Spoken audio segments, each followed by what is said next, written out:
अभी यहाँ पर कोई आदमी फौज में है, वो वहाँ पर कितने आदमी मार दे तो वाह वाह है, और यहाँ एक भी मार दे तो उसी को बंधन आ जाएगा। तो वो विधान है। अगर भाई इधर ऐसा है इधर ऐसा, तो विधान में कोई, इसलिए भगवान का विधान है कि उस जैसा उसका विधान बना हुआ है उसके अनुसार करने का। तो ये परमात्मा का विधान है कि भाई यहाँ कहीं कहीं कुछ ऐसी चीज़ें भी होती हैं जिनमें दुख या हो तो भी उसमें बंधन नहीं आता, क्योंकि विधान है। तो ऐसे दोनों चीज़ आपके अंदर है। अब इन दोनों में से जिसको आप सहमति करोगे उसके अनुसार आगे क्रिया चलेगी। आपने गलत को सहमति कर दी तो उसके अब करता कौन है? अब मन नहीं करता है। मन तो ठीक है बोलता है, खाली मन के बोलने से क्या सारे काम हो जाते हैं? अब कई बार ऐसा भी होता है, कहेगा कि ऐसा कर ले, लेकिन तुम नहीं करो तो मन क्या कर लेगा? निर्णय कौन करेगा? उसके भी ऊपर है ना कोई। मन का काम तो एक वकील की तरह है, लेकिन निर्णय तो जज ही करेगा। तो निर्णय तो बुद्धि से ही आएगा। अब तुम किस तरफ करोगे?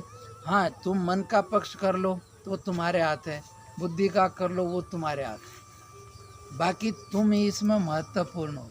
अब जिसको भी तुम सहमति दोगे उसके अनुसार क्रिया चलेगी।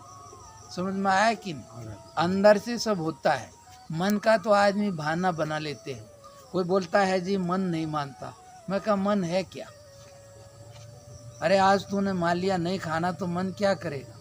पर तू ढीला है तो उसकी चल सकती है, लेकिन तू मान जाए तो मन क्या फिर बोलेगा? तो मन तो तुम्हारे नीचे ही तो है, लेकिन कोई पूरी छूट दे दे तो फिर वही ऊपर हो जाता है, क्योंकि वो आदत के अधीन हो जाता है आदमी। तो उस समय ऐसा ही लगेगा कि मन से ही चलते हैं। तो ये आदत के अधीन होने से दो चीज़ अंदर है। दोनों अंदर तुम्हारी चेतन शक्ति है परमात्मा की, वो बोलता है ऐसा नहीं करने का, गलत है। दूसरा बोलता है अरे क्या होता है कि नहीं अंदर? अब फिर होता कैसे है? तुम जिसको वोट दोगे वो जीतेगा। यदि चाहे गलत को दे दो चाहे ठीक को दे दो। अब ज़्यादातर गलत जब होता है जब आदमी कामना के वश में होके करता है। अब कामना के वश होया फिर भी तुम्हारी सहमति से होगा, इसलिए गलत किसने करवाया? उसका कारण क्या है? काम। दूसरी तरफ कोई बोलेगा, एक भगवान बोलते हैं या तो कामना मुख्य है, फिर लोभ के वश होकर आदमी गलत काम करते हैं। कोई भी किसी की चीज़ है तो लोभ आ जाए, अरे यार ले लेना, किसी को पता लगता है, तो ये लोभ है यहाँ पर कारण। और फिर बाद में कहीं एकदम से आदमी अपना संतुलन खो बैठता है। कहाँ खोता है? जहाँ हमारा थोड़ा सा चाहना के अनुसार नहीं हो तो वहाँ खो बैठता है। तो वो काम किसका है? वहाँ क्रोध आता है। तो इसलिए जितना ये अंदर चीज़ें हैं, बाहर नहीं है, सबके अंदर है। अब ये अपनी तरफ खींचते हैं, ये कहते हैं नहीं नहीं हमारे तरीके से चलो। अरे ऐसे कैसे चल जाएगा? दुनिया में ऐसे रह जाएगा? इसको सीधा कर दो, ऐसे ये बोलता है ऐसे ही बोलो, ज़्यादा बोलो। तो ये इनका रास्ता है। अगर नहीं भाई जैसे ही गलत तरह उल्टा बोलो, गाय दो सब झूठ कपट करो, तो ये इनका काम है। दूसरी तरफ कहते हैं कि नहीं भाई इनके रास्ते चलने में भले लगे, लेकिन फिर भी वो जो तुम्हारे ऊपर परम सत्ता है वो तुम्हारा साथ छोड़ देती है। जब आदमी गलत करता है तो उसकी नहीं मानी ना, जो कह रहा है भाई ये गलत है, उसकी नहीं मानी जब भी तो करा, तो वो फिर हट जाता है। ठीक है भाई अब तू जाने, अब इसकी करी तो इसका राज आएगा, और जिसका जैसा राज होगा वैसा असर आएगा। तो अब जो भी आदमी काम के अनुसार चला, लोभ के अनुसार चला, क्रोध के अनुसार चला, और भी जितने भी विकार हैं दम पाखंड इत्यादि, तो इनके अनुसार चलने में थोड़ी देर तो लगेगा, लेकिन बाद में हमेशा के लिए अशांति, कलेश और दुर्गति ये मिलता है।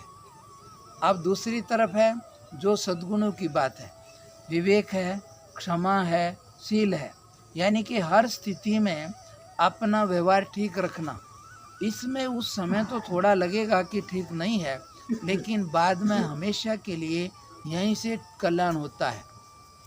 इससे इसको बोलते हैं कि ये दो चीज़ है, लेकिन ज़्यादातर सभी रुचि के चक्कर में पड़ जाते हैं। तो रुचि के अनुसार चलने से कुछ थोड़ी देर के लिए अच्छा लगेगा, लेकिन परिणाम कहाँ जाएगा?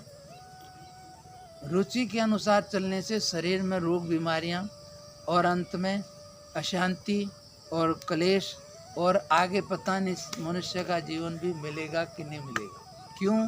क्योंकि किसी चीज़ को बिगाड़ना हमारे हाथ नहीं है।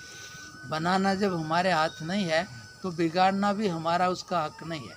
शरीर हमारा नहीं है, हमारे को मिला है, दिया है किसी ने कृपा करके। किस लिए? अब तू भाई अपना काम कर ले। इससे तू, ये ऐसी चीज़ है कि इससे तू हमेशा के लिए उलझन से निकल सकता है। कोई तुम्हारे को गाड़ी दे दे और उसकी बिगाड़ के खड़ी कराओ तो क्या कहेगा? दोबारा देगा?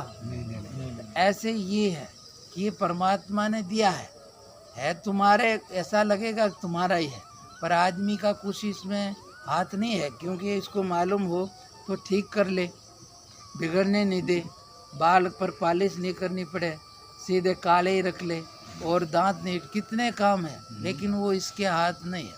वो सब कुदरत से सब चलता है, वो उसी का है और ये होता रहता है।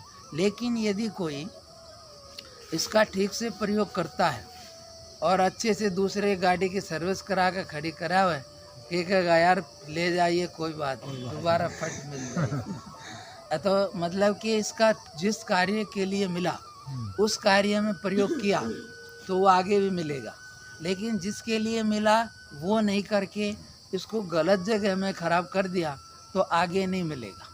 क्योंकि भाई ये खराब वाला काम तो दूसरे से भी हो सकता था, इतने बड़ी आगे क्या ज़रूरत थी, इसलिए नहीं मिलता है। अब यहाँ पर अब इसका मुख्य है क्या?